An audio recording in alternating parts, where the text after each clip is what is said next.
Okay, hello everyone. We're gonna go ahead and start now. I was waiting for a couple more people to come in, but they can catch up and it'll be perfectly fine. So first, let me go ahead and get this situated here. Oops.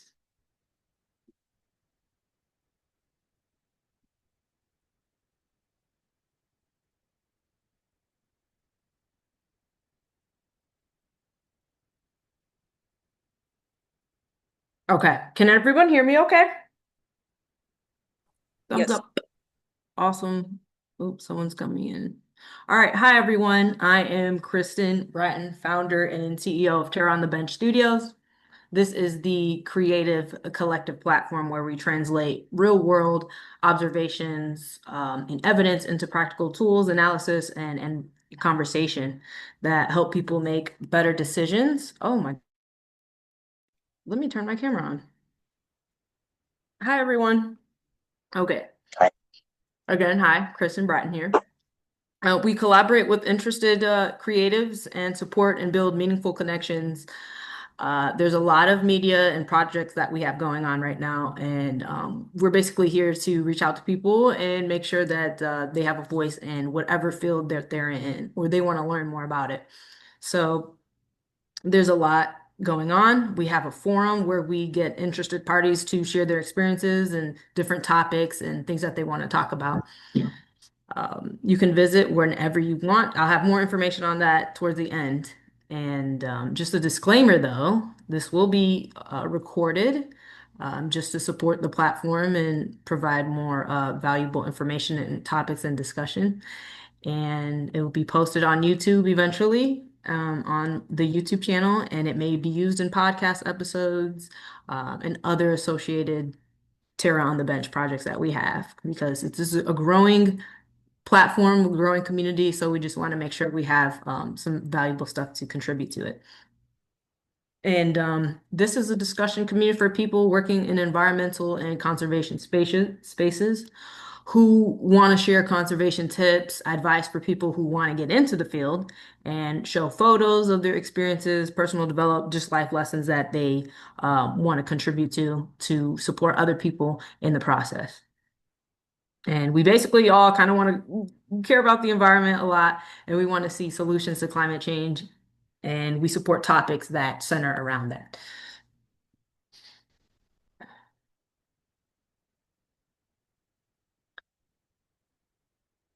So, this was the introduction. We're here to provide a place for people to discuss topics. And today's agenda, we're going to be talking about a few things. Well, the main thing is Reddit discussion comments that I received from a Reddit post that I made. And then we're gonna introduce each other, maybe like have an icebreaker so that we can be a little bit more in line with each other. Then we're gonna have comments. We're gonna have a discussion session. I'll show a couple videos. I'll have a poll at the end, and we're gonna continue the discussion. And then I'll share some opportunities for contributing to the website and to the forum. And we'll have a closing session and then a survey.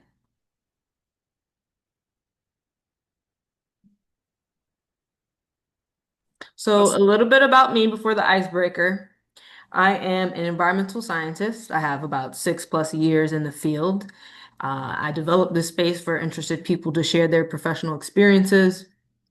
And anybody who wants to learn about the field, whether it's they're getting into school, they're in their graduate studies, and they want more supplemental knowledge, this is the place to come for that. And just a growing community for people who want to share insightful advice. Okay, so first, if everybody's interested, let's get to know each other. Now, if you can please give me your name, where you're from, where you're working, the environmental work that you're in, whether it be consulting, consulting, conservation, wildlife conservation, anything having to do with that, environmental health hazards. please let us know. And then in one word, describe where you live right now. I will go first. My name's Kristen. I'm from upstate New York, but I currently work in Florida for disaster recovery, and I work with environmental regulations and laws to make sure that people are complying with the laws so that they can get the funding that they deserve. Who'd like to go next? I'll go next. Hi everyone, my name is Rachel. Uh, can you guys hear me all right? Yes. Um, my name's Rachel, and um, right now, what I'm doing for work is actually working with Tara on the bench and the field discussions. So that's I just got on the team, so I'm pretty excited about that. And I've worked before in canvassing throughout the community to find out energy use and stuff like that for research and in sustainability. Um, what were the questions? Location? Oh, I'm in upstate New York, and one word describing the environment where you live right now. Right now in upstate New York, the this past winter was terrible, and I think it's just gonna keep getting worse every year. And now it's getting warm way quicker than expected. So that's kind of the environment, like what I'm noticing in the environment right now, just like the temperature being all over the place and um yeah, it was a pretty rough winter. Hmm. Yeah, nice to meet you all. Nice to meet you. Also, I saw a newspaper posting about how the winters are actually getting warmer. Because I'm an old person, I read newspapers. Anyone like to go? I can go next. Hi, my name is Jessica. I live in the DC area, Maryland, Virginia area. I've been doing environmental work for about 10 years. Currently, I do regulatory work for like the local government, particularly in the area of like wastewater. So the best way I can describe what I do is basically I go out to businesses and I make sure they're not supposed to do anything like they don't put anything they're not supposed to down the drain because we want to protect the sewer system and our wastewater treatment plants, and ultimately, that goes to our bodies of water that we all like to enjoy. Um, and in this area, we just had our first 72 degree day after the very cold winter we also had here. So I got to spend a lot of time outdoors before this, and so it was like a really perfect day. That's awesome. Thank you so much. Hi, Jessica. Nice to meet you. I guess I'll go next.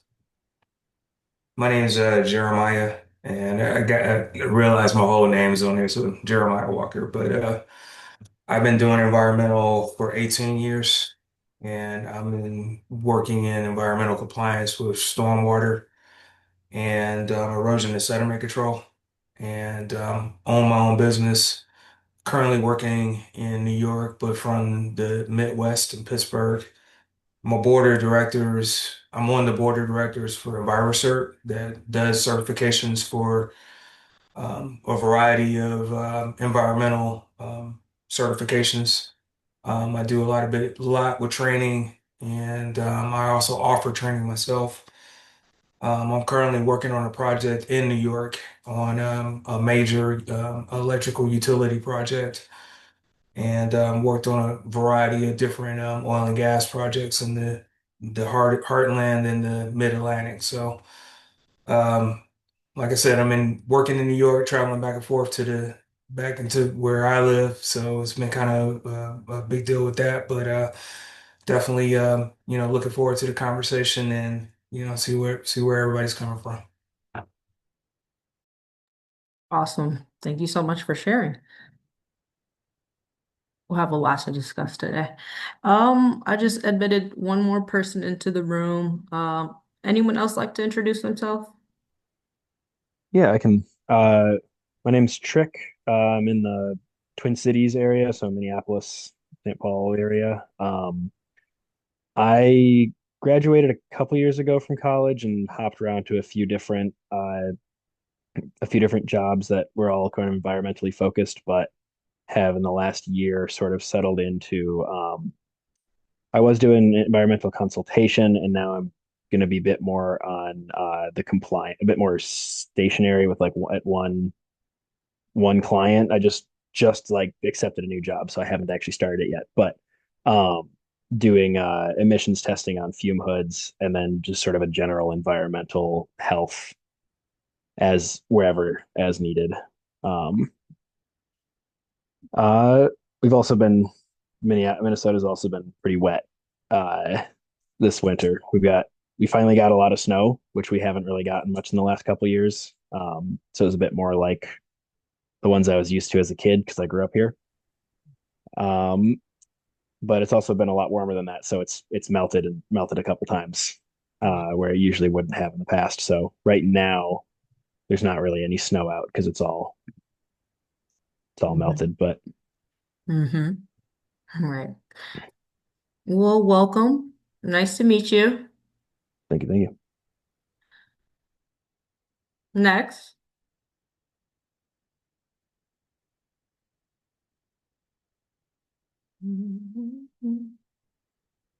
Owner. Your name's Owner. Did you Yeah, want sorry about that. I had to get off my phone and log in from my computer. So That's okay. somehow I lost my name, but my name is Johannes Franken. I work for the New Jersey Department of Environmental Protection. Um, I've been in freshwater and biological monitoring for almost 25 years. And I do primarily water quality monitoring on lakes throughout the state. So we have just a few different networks that are looking at different things like reference lakes, targeted public lakes for recreation, as well as like a statistical network to get an idea of the entire state. So I live in New Jersey. Um, One word describing the environment where I live right now, uh, I'd say diverse. No, we love diversity. Yes, for sure. And upstate New York is very diverse. So I think over here in Florida where I'm working at right now too, very diverse. Very Orlando. All right. Now, I recently posed a question in a subreddit on Reddit. It was environmental professionals. What issues are you noticing in the field right now? And I got a lot of engagement, and a lot of it is centered around compliance and greenwashing.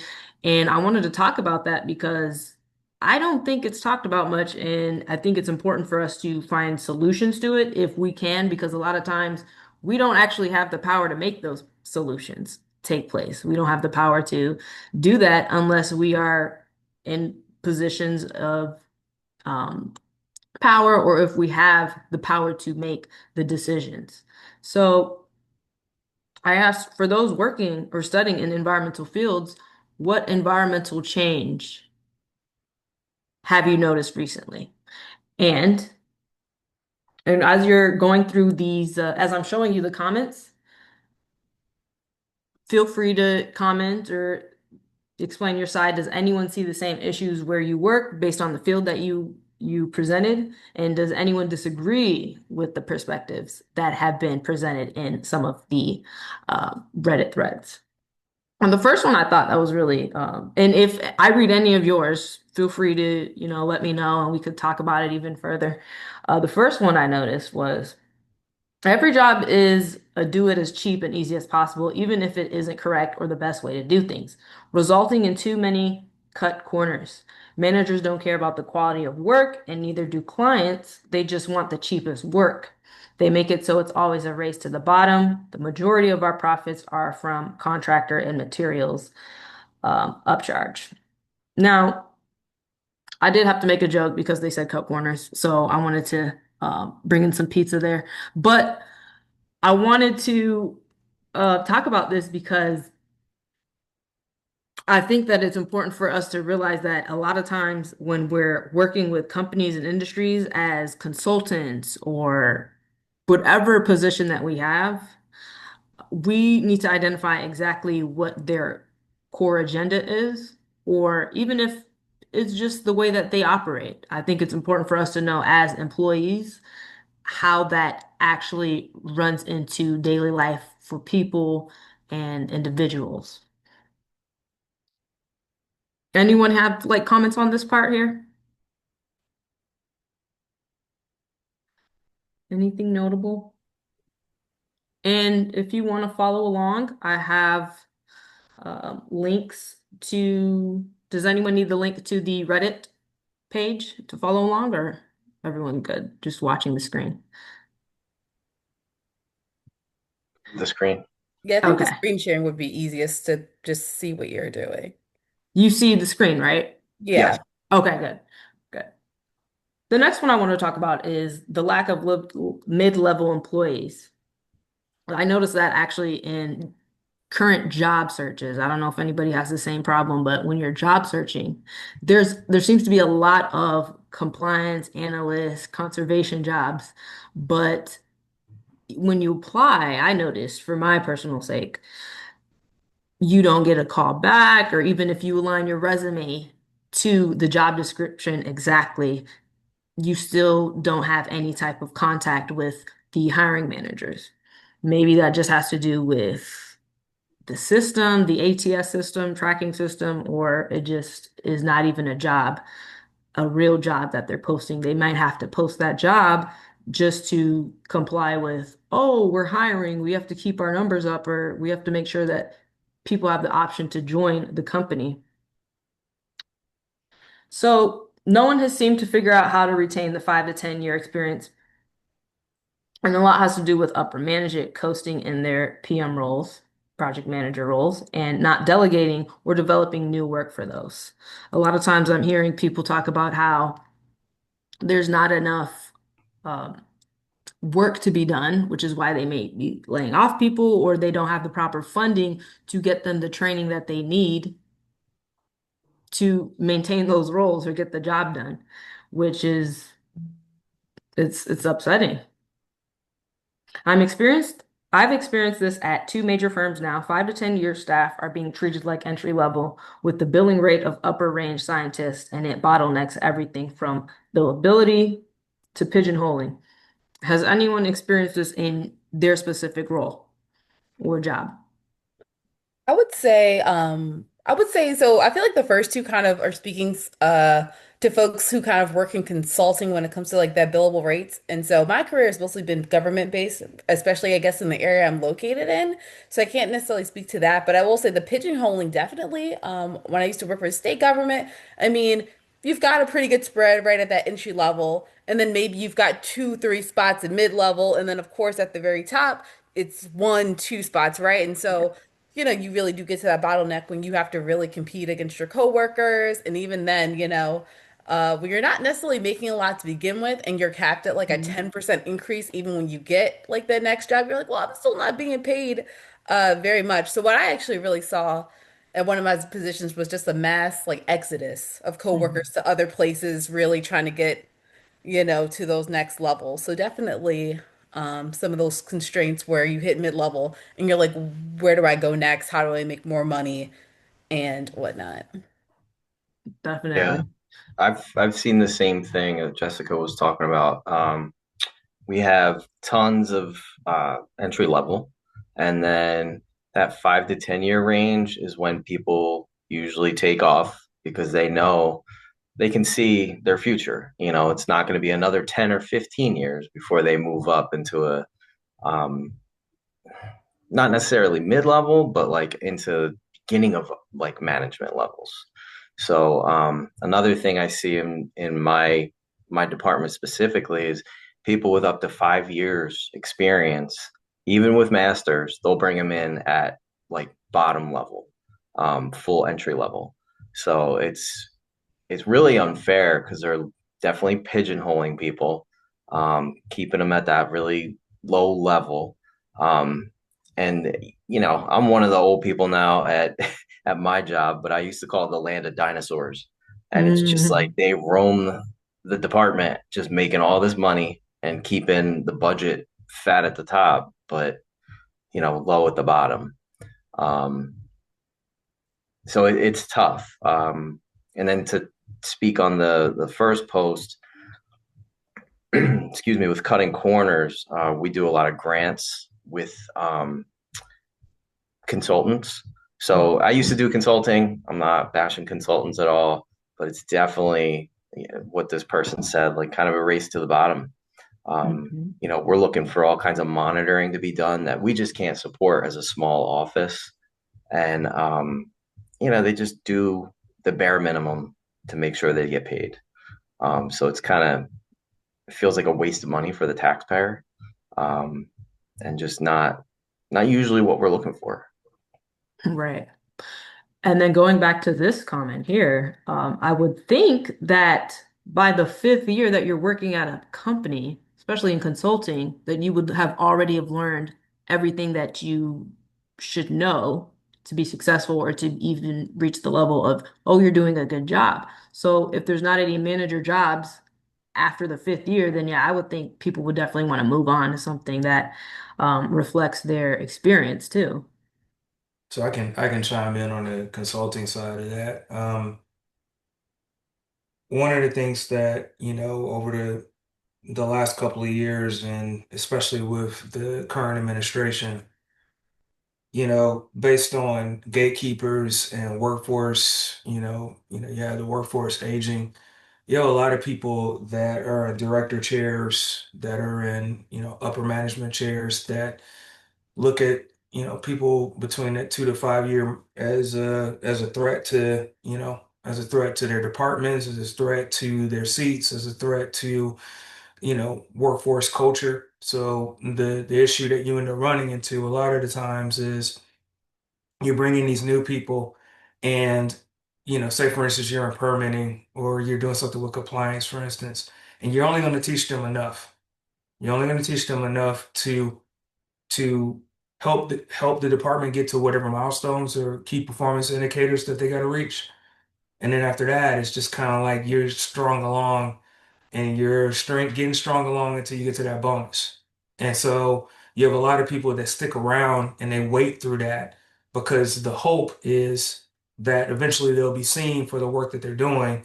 And a lot of times they don't make it. They typically find themselves looking at other places of employment or getting burnt out or doing a whole bunch of different things to that sort. So you find that, the mid-level people struggle with this, and I have to bring a term into it. You have Peter Principle, which is this idea that you have people that are in a position up to their highest level of incompetence.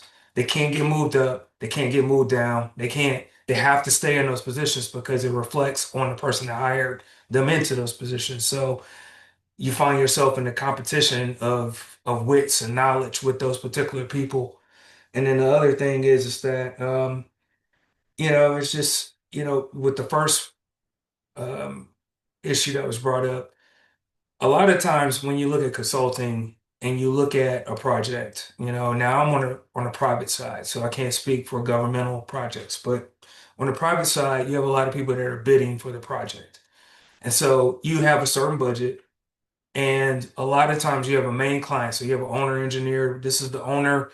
And then they have their engineer or their environmental consultants that's underneath the owner.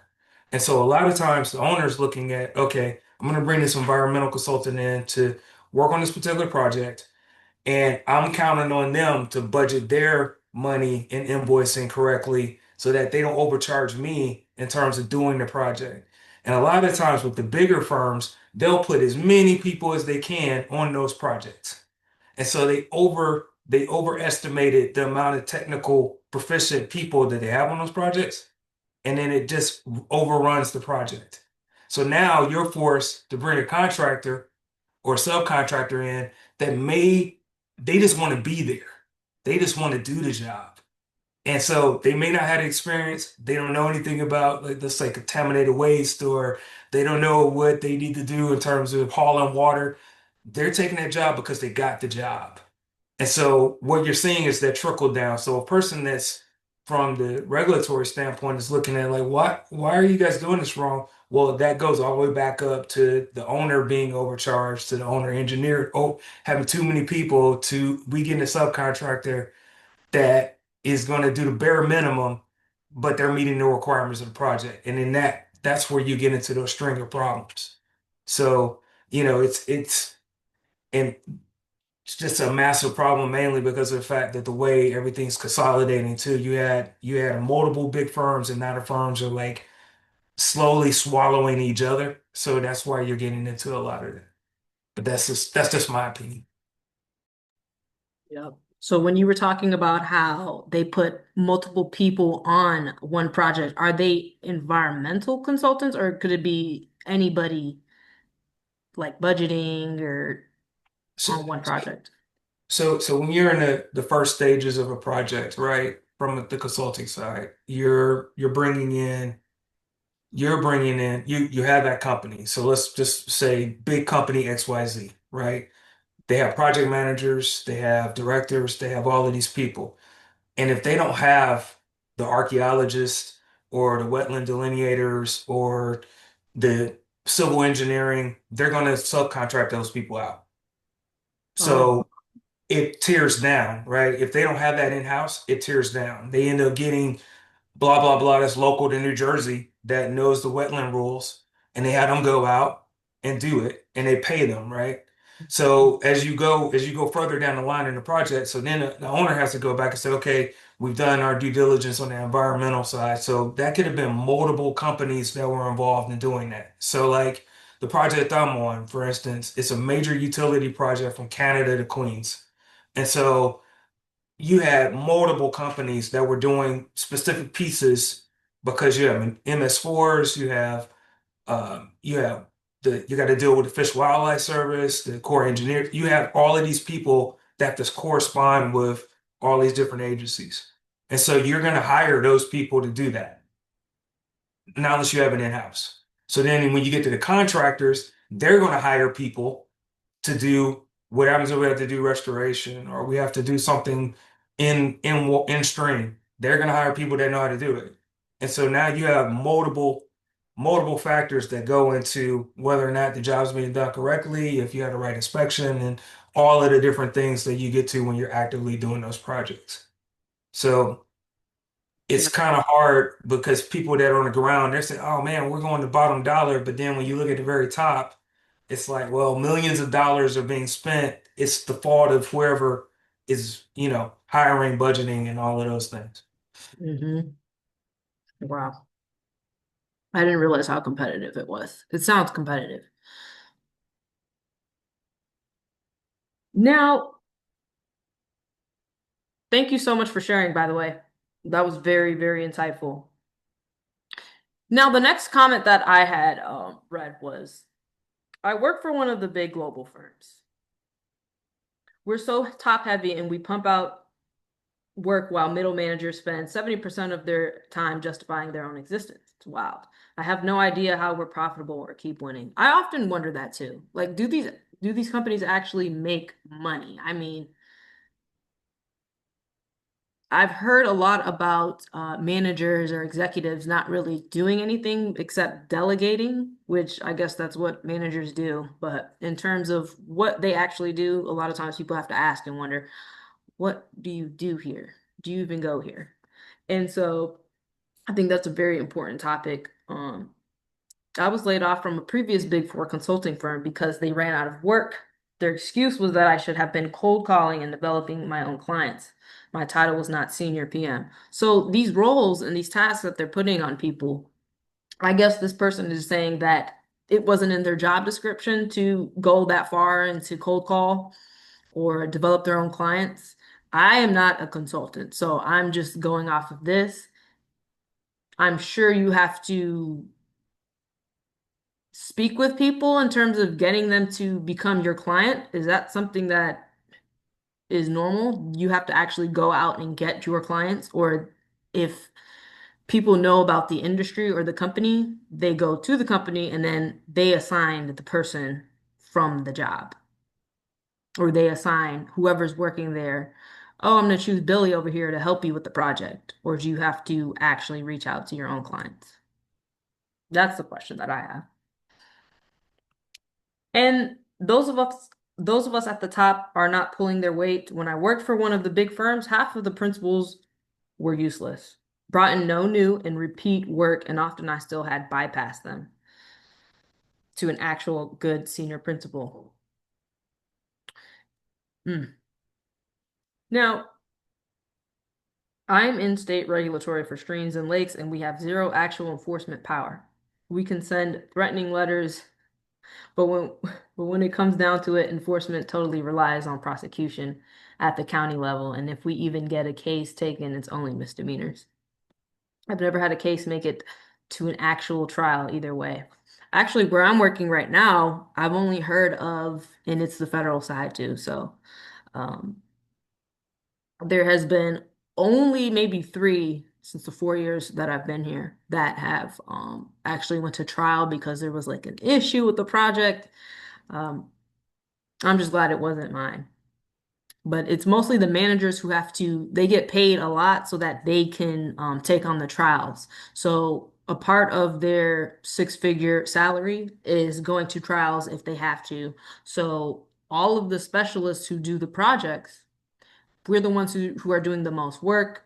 But when it comes down to getting a record of consideration, they are the ones, well, we are the ones who do all the work so that the managers can then, review it and then pass it off. And we don't have to go to the trials though, if there was ever like a trial situation. So at least that's good, but that's not in our salary. So we don't have to worry about that at least. That's good from my point. And this happened in California.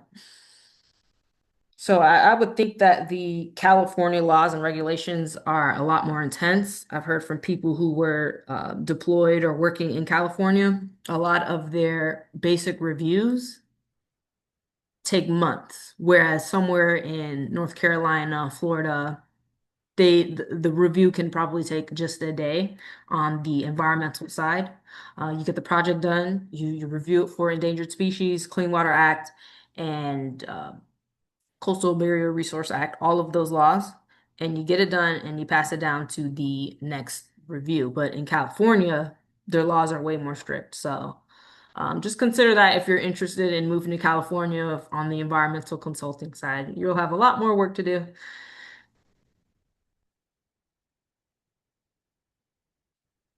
Now, not working directly in environmental, but as a graphic designer, I've been getting way more clients asking for sustainability focused branding and messaging lately. Like everyone wants to communicate their green initiatives now, which is cool, but also makes me wonder how much is genuine versus marketing. Real issue. The amount of greenwashing I see come across my desk is wild. Companies wanting to look eco-friendly without actually changing their practices.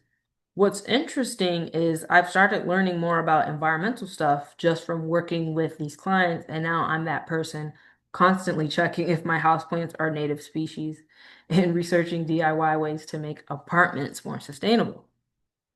Would love to hear what actual environmental professionals think about this whole corporate green wave. I've noticed that a lot of people are learning as they go. So as people are starting to share the greenwashing errors, the mishaps, they're starting to learn and be more interested in environmental science and everything that has to do with nature and climate change and things like that. So I think that's really interesting. And I do want to share a video about the greenwashing part because how many of you are familiar with greenwashing? Okay. Now, I've noticed, I don't know if anyone, has anyone been to Nordstrom Rack? No. Yes. Well, there is a little container, a box where it's claimed to take in makeup containers. So any containers that you want to throw away or recycle, you put it there, right? But on my recent experiences going to them, there's trash in there. People throw McDonald's cups, paper bags, anything that is not related to makeup bags that is specifically made for that thing. And I think this is a greenwashing scenario because if the company really wanted to make sure that they're doing something good and recycling some materials, they would enforce it some type of way. I know they can't have somebody, they're not going to pay somebody to just sit around and be like, hey, you can't put that in there. But the claim is that it's recyclable, but they're not going to actually sort the items in there. I don't believe it. Maybe they do, maybe they have, but I don't see any reports. I don't see any logistic numbers and data that show that they're actually doing that, which anybody can claim that they're doing something for the environment sustainably. But until you see the numbers and the proof, then we have to be very skeptical of that, I think, at least. Does anybody have any examples of greenwashing that they've seen that they'd like to present? It's funny you talk about the makeup stuff. My wife uses some, I don't remember the brand, but she's taken the same kind of deal, different containers that are not recyclable in your regular stream to this location, and she's kind of gone nuts on recycling and all that kind of stuff. And again, through education, like you said, learning just different things and just trying to be a more sustainable person with shopping and everything. So she, of course, only goes there maybe once a year, twice a year. So she brings this huge bag in of all different brands, and they claim to accept all brands, all containers. And the store clerk at during that day was actually like really upset with her for bringing all this stuff in. Didn't deny it, but you could tell, from her feeling was like, is this just going to go in the trash in the back? Because she didn't put it in they have like this real pretty display, like, oh, look at all the good we're doing. So it makes me wonder. That's a really good question. Like, what are your metrics? Like, how's it working out? It's very important for people to show us the numbers. They just can't keep claiming things and not actually have proof of it. That also reminds me of how restaurants, what do they do with the food that they throw away? Well, not that they throw away. What do they do with the food that's left over? Hopefully they don't throw it away. Not related, maybe kind of, but moving on. Now that was the main, standing out comments. There was a lot. You can always go back and check them out. I did want to play a couple videos to support some of the things that we saw today. The first one, we might have an ad here, so bear with me. The first one is, let's see what this one is. I had about 3. First there was green. Green technology. Then there was Can everyone hear the audio? This year there's a hot Good. Yes. Yeah, the audio is Okay. new environmental We debunked the latest corporate climate lie. We're just buzzword. Net zero. Net zero. Net zero is climate meeting insider speak for a sort of ideal state of equilibrium, when a company or country removes the same amount of carbon from the atmosphere as it emits. Theoretically, if every company and nation achieved that, global warming would stop. Imagine that. At the recent World Economic Forum, an impressive list of major companies touted their net zero pledges. After decades of inaction, climbing carbon emissions, and rising temperatures, it appears like something finally might be shifting. We're witnessing really the emergence of a new environmental capitalism. If governments won't fix this, corporations certainly can, right? Probably not. These corporate climate pledges might be worse than just empty promises. They could obstruct efforts to stop climate change before it's too late. We're going to show the 3 major flaws that make net zero an illusion. The first and biggest flaw: many net zero goals are set way into the future. By 2030, 2040, 2045. Essentially kicking the can down the road. Meatpacking giant JBS slaughters almost 9 million animals every day. That's a whole lot of methane, diesel fuel, and deforestation. JBS announced last year it's going net zero by 2040. JBS, bringing more to the table. But in the last 5 years, it increased emissions by 50%. 2040 is 18 years away, so it looks a lot like JBS just gave itself 18 more years to pump out the CO2. It's like promising a doctor you'll quit smoking in 18 years. But until then, you ramp up. Now, here's the second problem. This new generation of corporate pledges come with big caveats. Exxon recently committed to net zero by 2050. It's responsible for 762 million tons of greenhouse gas emissions every year, about the same as Germany.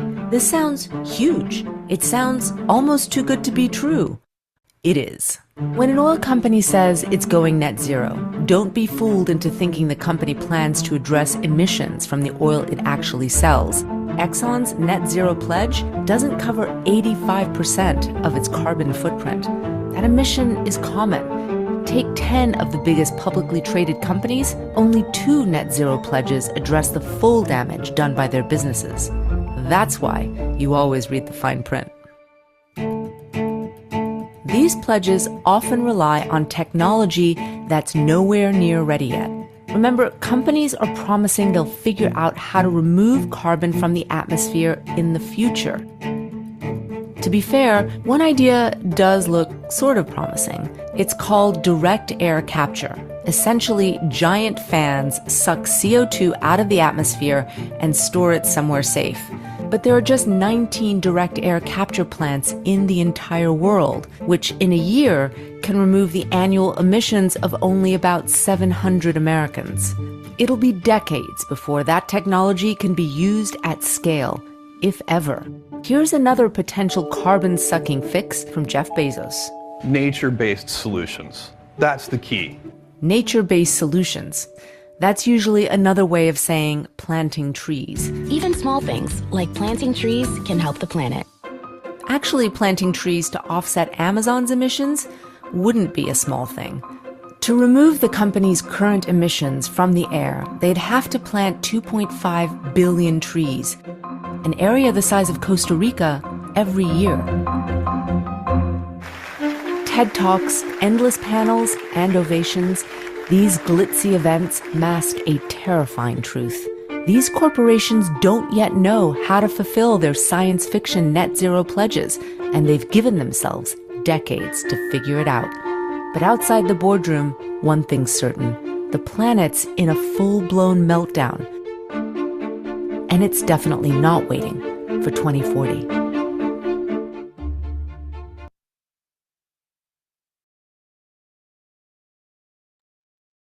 There was basically a lot to unpack there. I know one of the main things that I realize is Amazon is actually one of the companies that is claiming to reach net zero by 2050 as well, along with Exxon. And obviously, I think they're not going to be able to do that considering their poorly made route optimization. I don't know if anybody knows this, but the method for Amazon and their delivery process, they don't optimize their routes so much so that they're actually using more fuel in their delivery. I know they switch a lot of times. I've been seeing a lot of the electric cars going around dropping off items, so that's a good step. But what about the vehicles that don't have that are not electrical yet? I noticed that's a problem. You guys see the the electric cars, Amazon delivery trucks. Yes. Mm-hmm. Yep. And then for the slaughtering animals part, we know as environmentalists that it takes a lot of land to take care of these animals, and a lot of times we notice that they're contributing to climate change, or they say they contribute to climate change, not as much as corporations do, but methane gas.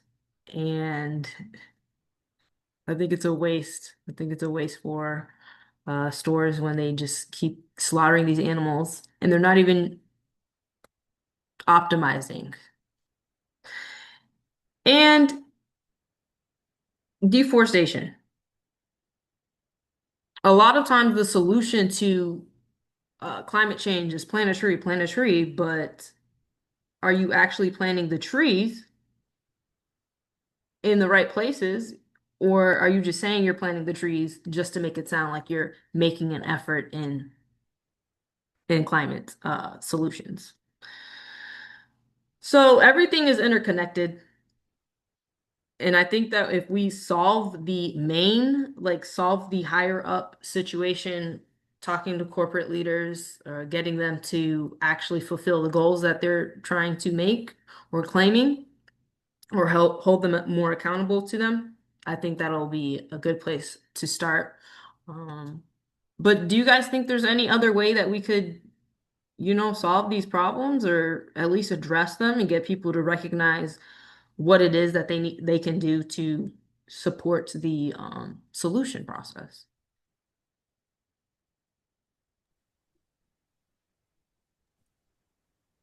I think one, okay. Oh, but no. Go ahead, Jeremiah. I think, that, so I think one of the big things that I guess from the public side that we need to really think about is, how much is the public willing to sacrifice?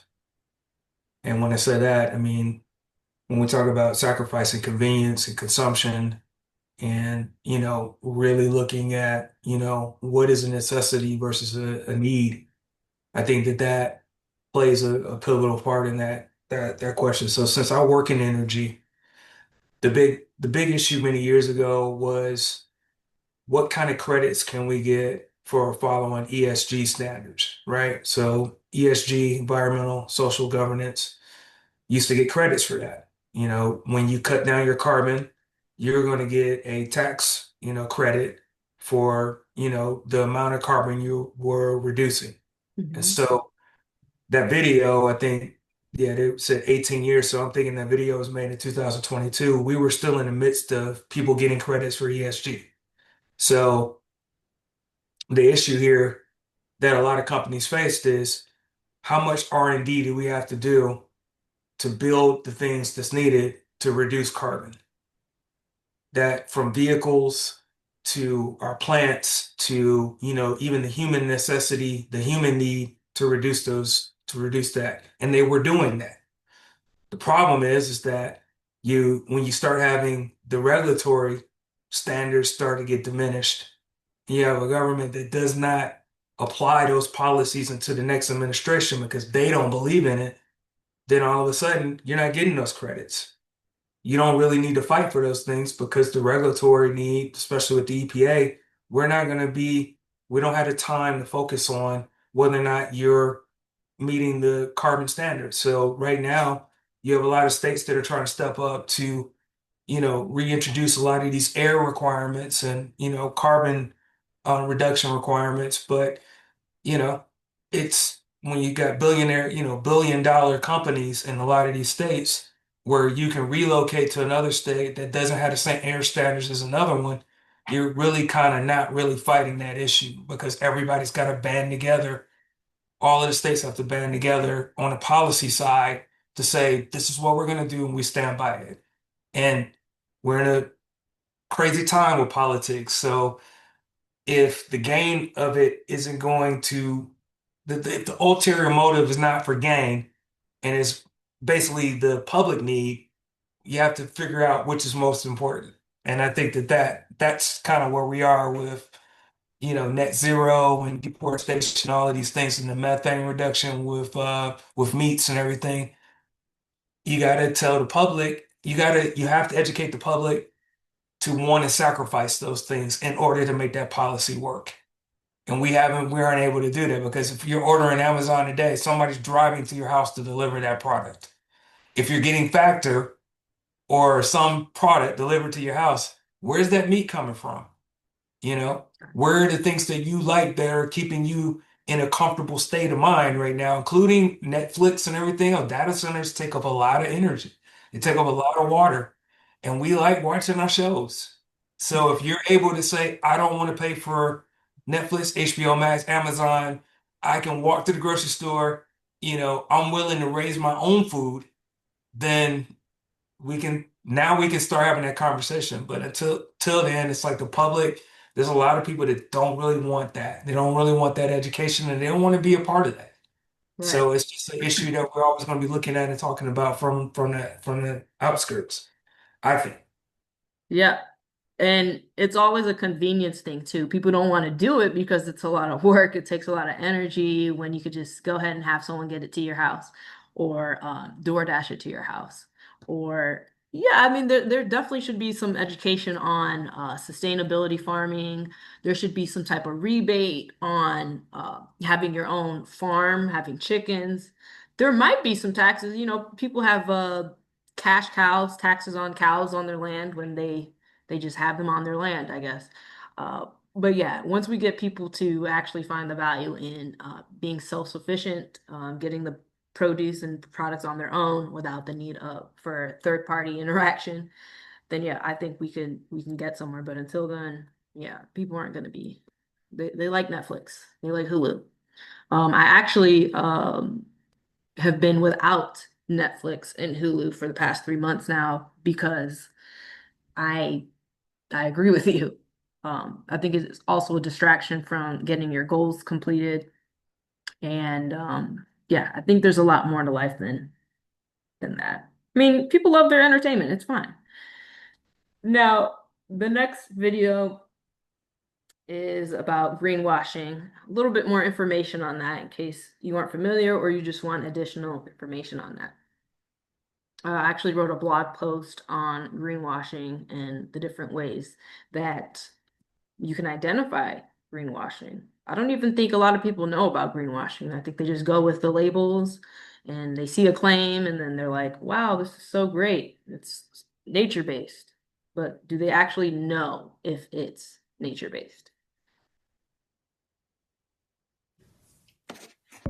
It seems everywhere you look, there are signs, logos, and advertising saying initiatives are green or eco-friendly. But what if that advertising is false? Some call it greenwashing. Put simply, greenwashing, as defined by the United Nations, is when any entity claims to be doing more to protect the environment than it really is. Claims like aiming for net zero emissions, cutting carbon emissions to a small amount, in turn leaving zero in the atmosphere, or claiming to be organic, meaning they're certified by the U.S. Department of Agriculture, or saying an item is compostable, as in the material or product ultimately can convert into a nutrient-rich, biologically stable soil. Greenwashing can be countries, it can be companies, it can be organizations. It's anyone that makes a claim. Like if you say, hey, I'm amazing, I'm net zero on climate, well, you actually have to back it up. Quick history lesson. Previous reporting finds the term greenwashing was coined in 1986 by Jay Westervelt. He used the term to refer to a slew of ads released by large corporations that Westervelt said claimed to be more environmentally conscious than they really were. Since the climate crisis has come into focus, more companies have come under scrutiny for greenwashing.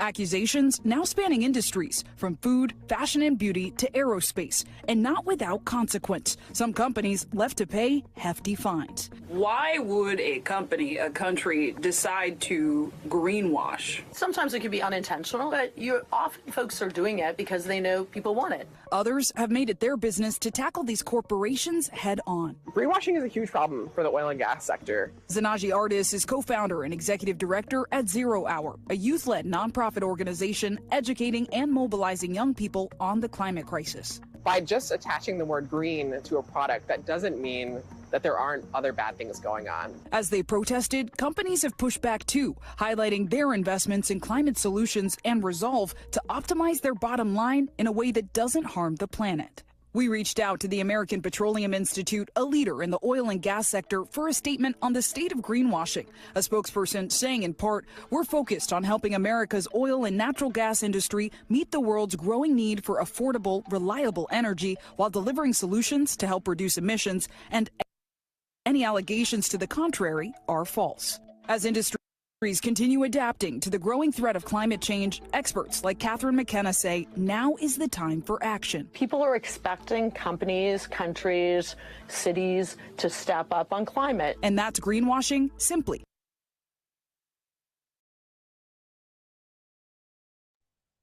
So yeah, a lot of times these companies are trying to get to their bottom line or make sure that they're getting the most profit from whatever product or whatever service that they're offering. And just adding the word green to your product or your practice does not make you compliant.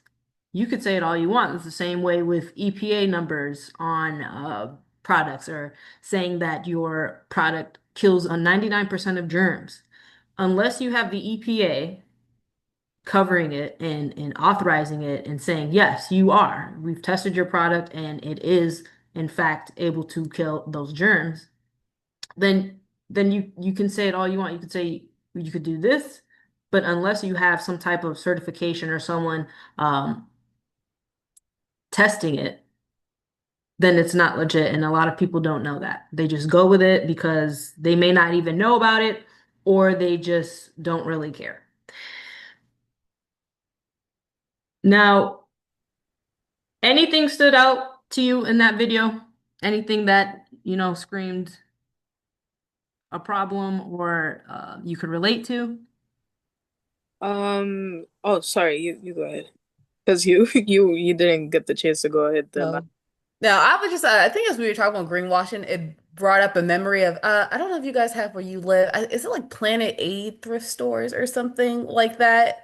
I don't know. Basically, it's kind of like a thrift store. And they had like a little newsletter. And I noticed, like the whole saying, like reduce, reuse, recycle, like they had shifted it around to be like reuse, recycle, or like and then reduce is like the last one. And I was like, and I think that for me just made me think of like the greenwashing thing. Like at the end of the day, it is in most brands' interest that you continue to consume, their products. Like kind of I think as Jeremiah was kind of saying, like that reduce part would be a big part of us actually going green as like a nation, being willing to buy like, stuff that already exists within the world. But I mean, that will not help most companies' bottom lines overall. And then I guess my other thought about ESG work, because noticing folks that were like working ESG versus like working in compliance, I felt like, when you see the economy kind of contract in the way that it has recently, like the difference is that you can't really choose compliance, right? Like as long as the laws are on the books from a state level, a local level,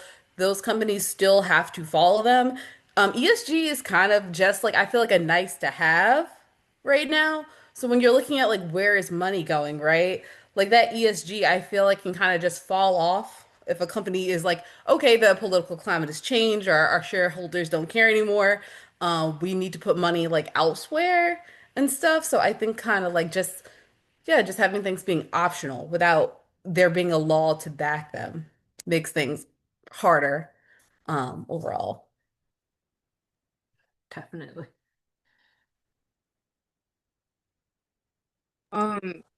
What stood out to me was the last part of the video where the lady was saying that we can't keep waiting for companies, organizations, and stuff like that to kind of like take the first step and start the process.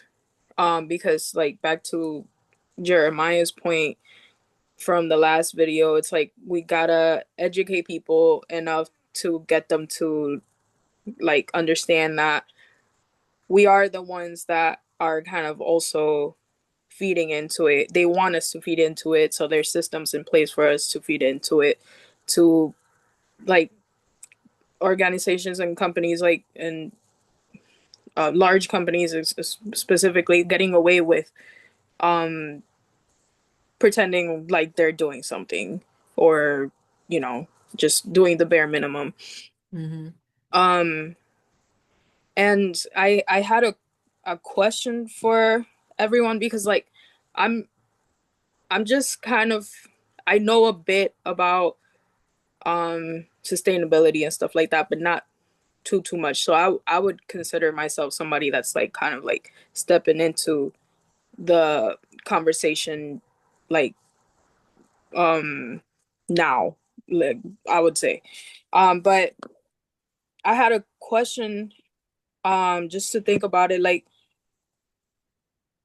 I was wondering, like, is the conversation turning or changing from let's be self-sufficient and sustainable to save the environment, or maybe like undo the damage? Is it turning into let's become self-sufficient to survive as long as possible once things hit rock bottom? And I don't mean to sound like pessimistic or anything like that, but like from what it feels like and looks like as part of the general public, that's kind of like beginning to educate myself and these concerns, like, is it even possible to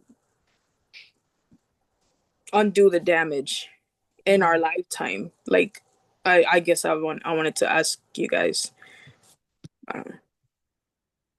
I think about that a lot too. That's a hard one. I think I am a usually optimistic person, but this is not something that you could just be optimistic about and it like just totally disregard the facts. I don't think we can actually recover from it unless we get everybody on the same page, and until we start actually getting those laws back in that our leader has taken out through executive orders, and until we get people to stop using up and exploiting our resources, contributing to our air quality in a bad way, then I don't think that we can do that in our lifetime. We'd have to definitely look up some information. We could use some peer review articles and see how they test that question. I think my thought, Rachel, to your question is, I guess you said like you kind of frame the question as, I guess, like, talking about like it from a point of survival or like a point like of the environment. And maybe the overall thing is we need to be meeting people where they're at more often, right? People like us who can sit on here, and maybe we care about the environment from the intrinsic sake of the environment's existence, the intrinsic, I want the forest to exist because they have a right in the polar bears. But most people are just trying to get through their everyday lives and they don't really care, right? But I mean, people know about their livelihoods, right? The fisherman knows if the river gets polluted, if I can't fish anymore, that's my livelihood. So if you connect what's going on environmentally to people's actual lives, right? Like, oh, I know my community is hot because my community does not have trees. And how that relates to like illness and things like that. How does that relate to crime? Right? If you speak to people like that, I think people would be more enamored to like hear that, right? People understand their bills are higher from different factors. And if you say, hey, okay, this is how this environmental problem is relating back to you, specifically your wallet, I think that would make people care more than just kind of like this overarching, we need to recycle, the climate's bad. Because some people don't believe in that, but people believe in themselves and they're and they're they care about themselves. And there's not much wrong with that. No, I think that makes sense a lot. Like when it hits people in the wallet, I mean, that's where they're really going to start to pay attention. I think it starts with the education component, like we've all spoken on.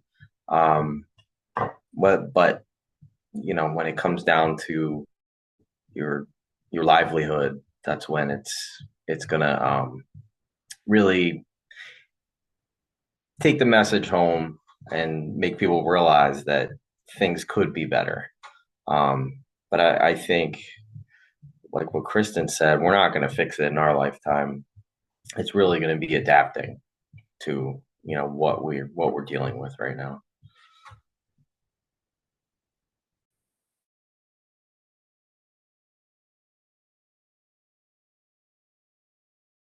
Yes, definitely. And then to your point, Jessica, we need to basically address the problem in a way that the person understands or it relates to them or get them interested because, like you said, a fisherman is gonna want to know um, why they're not catching any fish. Why is the water polluted? If we speak to them in terms of their area of interest, and then you're right, I think we'll have a solution there with getting people interested and knowing more about it. But it also has to do with the people who are in charge. I guess they have the most power to make these changes they have the most contribution to the exploitation of the resources and the air quality, drinking water. And if we could hold them accountable collectively, I mean, one person can't just do it on their own. I think environmental work or advocacy is a very collective, collaborative space. So, I think once people connect together, there's a whole bunch of solutions. And then, yes, we will definitely have to learn to adapt to the changing of times, warmer weather. Now, we're almost done. So that was basically the discussion portion of today's session. We'll have different topics that we cover, but I did want to introduce you guys to different opportunities. Now, Terra on the Bench hosts publications.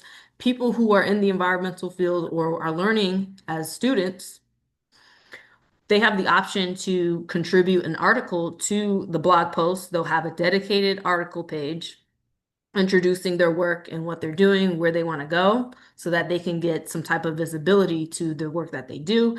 And for professionals who aren't students, who have had experience in their work, if they want to give some insightful information on their daily work, what they do, it could all be very helpful to people getting into the field. If you want some type of visibility to your work, Terra on the Bench is the place for that to take place.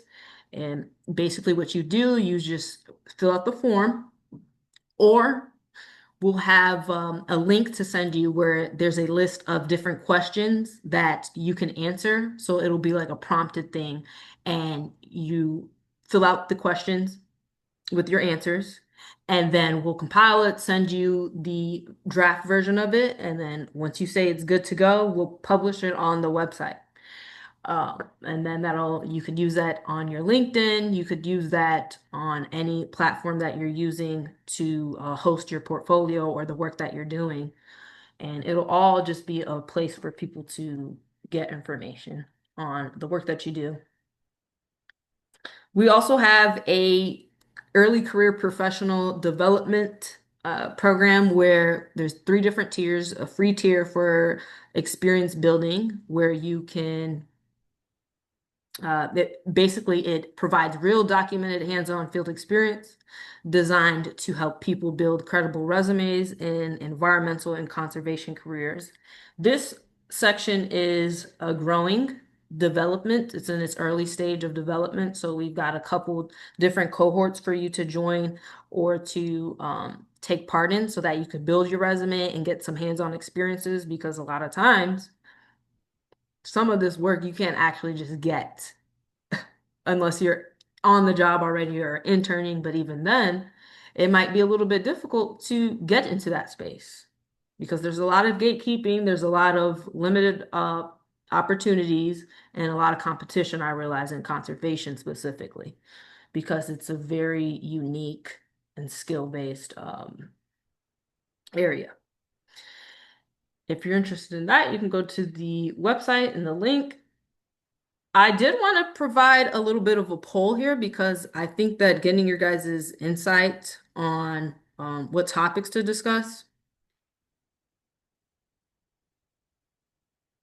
is very insightful.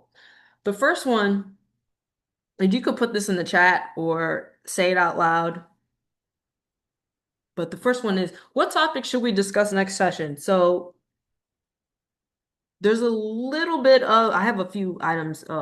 So the first one is Trump may actually be an AI bot. This is where we discuss, oh my goodness. This is where we discuss some of the things that he's doing in his leadership that is actually limiting the solutions and findings to climate change. And then we have, can TikTok fix climate change? How can social media actually support climate solutions? Discuss the many ways someone could get into marine biology. So this is just more experience related. If anybody is interested in learning about marine biology, how does someone get into that role? So I'll have maybe a speaker or somebody come in to talk about that on their side, how they do it.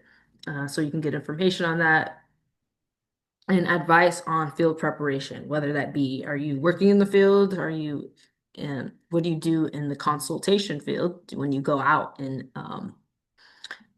observe? What do you experience? So which one, you can put it in the comments, which one sounds the best, which sounds more interesting.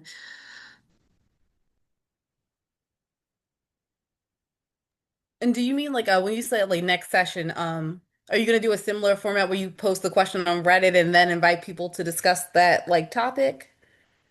Yeah, that's the plan. Um, Maybe the advice on, I mean, the advice on field preparation is a general one that probably the widest swath of people could answer, is kind of my first particular thought on that one. So that would maybe be um that. And then I once saw a question that if you wanted to couple it, I think it was another Reddit post. It was something like like people's most exciting like day in the field. So maybe you could couple, if you did something like that, a coupling of that question with, oh, what's your most exciting day in the field, or what's been like your hardest day in the field, or what made you realize, field work was or wasn't for you type of thing. Maybe you can make a whole thing of that type of thing would be. That's good. Good advice. Yep.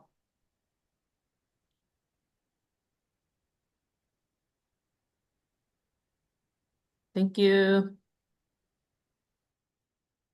Johannes, thank you for your suggestion. And the reason I say that is because I'm not on TikTok. I don't know anything about TikTok. I have nieces that are teenagers. They're all about TikTok. But just seeing some of the things that it's brought about socially, I'm a big snowboarder. One thing that I noticed this year is people stopped wearing helmets, like young kids. And I'm like, you're going down a mountain 50 miles an hour, sometimes doing tricks in the air, flying through trees and whatnot. And I was talking to some people about this, and they were like, well, all the TikTokers, nobody wears helmets doing all their tricks. So they're not getting the views. If you wear a helmet, you look like a whatever safety nerd. But it's not a great thing. So if you could change things like so many social things with this platform, I mean, it might be a good idea for education on, the topics that we're discussing. Definitely get people more engaged. I agree. Because I'm not on TikTok much. I don't really like the short format video scrolling for hours thing. But I have seen the way that people form communities on there, and the way that people educate each other and also correct each other on important topics. I think it is a very interesting like point to kind of like, since the education topic is the big one of like, we got to connect these issues to people's livelihoods, like we were saying earlier, or like Jessica was saying earlier, that's like a means to do so. So Right. that one's it is very interesting. Definitely. What about you, Jeremiah? Interested to hear which one you like. So I'm not on TikTok, but I think that field preparation, but also just how to navigate as an environmental professional. I think that that's definitely needed, especially for the next generation of people trying to get into the industry. I think that there's not enough information out there for people to really understand how it all works, how it all plays together, and what you have to do to be successful in it. Mhm. And then just so I'm on the same page as everyone, I use environmental interchangeably, and I use it to encompass conservation, wildlife biology, anything having to do with nature and with the community. When you guys talk about environmental, do you guys also categorize it under that, or do you guys specifically mean consulting or environmental health and safety, EHS, and hazardous material type stuff? I definitely use it as like an overarching term. Okay, that's good to know. I didn't want to be the one that's not knowing something. And then poll number two, how often would you want to meet? Every Sunday, every Wednesday, at the same time? Or should it be a different day? I know for me, probably maybe, I mean, this Sunday kind of in the afternoon is kind of nice since I'm already preparing for work. I guess it depends like how late on a Wednesday, because I get off at like 5. And then if you had folks from other time zones, how would that look for, you know, Right. everyone? And then I guess my thought would be sometimes every week sounds potentially like a lot, but if you got a lot of folks, so it's like maybe by like weekly, but Mhm. would be my thought. Yeah. Bi-weekly would definitely work. I'm thinking bi-weekly as well. Wednesday sounds good. It's like hump day and all that, but I don't know. Sometimes like I have I have like a real estate business on the side too, so I'm Oh, like nice. I'm like I don't know. I'm all over the place. So I know Sundays I try to be more chill and kind of prepared for the week, like Jessica was saying. So that would be my goal. So then that leads us to poll number three. Late in the evening on Sunday or earlier? This time good or a little bit earlier on Sunday or maybe even Saturday? I like this time. So, yeah. Okay. This time's probably good. I agree. Maybe a little earlier, but Okay. I mean, we're getting an extra hour of daylight now, so we're Ah. on the East Coast, so I'm like, all right, I like to be outside. Mm-hmm. Exactly. Nice. And then the next meeting that we have, I do have scheduled for March 15th. However, I will take a lot of, I'll take consideration into how often these are being held. Uh, so if I do happen to change this, the events calendar on my website on the homepage will be updated to reflect the changes in the date and the time and on Meetup. And that's basically where I allow people to RSVP to these sessions. And if that changes, the dates and times change, it will be updated on there as well. If you're interested in anything that I shared today, the publishing of the articles, experience builder, feel free to let me know. And I would like to stay in touch with everybody so we could, share some insight into our fields. But that was it for today. Thank you so much for coming. Anything else from anybody before we end it? Thank you. It's awesome that you're organizing this, so I appreciate that. Thank you. Yeah, thanks. I think this is always Indeed. nice to talk to other professionals. So, Yeah. Great. Well, thank you for coming, and I hope to see you guys soon. Sounds good. Have a great week, everybody. You too. Take care. Y'all too. See you around. Take care, everybody. Bye.